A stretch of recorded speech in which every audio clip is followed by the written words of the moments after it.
ইব্রাহিম আলাইহিস সালাম একদিন আজরাইলকে বলছে, আজরাইল, কোন নাফরমান পাপীর রুহু যে কবজ করো তুমি, তখন তোমার চেহারাটা কিরকম হয়, আকৃতিটা আমার এটা একটু দেখাও। হযরত ইব্রাহিম আলাইহিস সালামকে আজরাইল বলছে, আল্লাহর কসম হে নবী, আপনি সহ্য করতে পারতেন না, আপনি এটা দেখতে চাইেন না।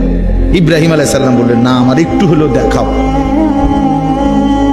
তো আজরাইল এই বিভৎস আকৃতি, মানে নাফরমানের জান কবজ করার সময় উনার যে চেহারার আকৃতি হয়, এই চেহারাটা ধরে ইব্রাহিম আলাইহিস সালামকে দেখাইলেন। বিশ্বাস করেন, এই কিতাবে আছে, ইমাম কুরতুবীর কিতাব। ইব্রাহিম আলাইহিস সালাম একটা চিৎকার মাইরা বেহুশ হয়ে গেছে।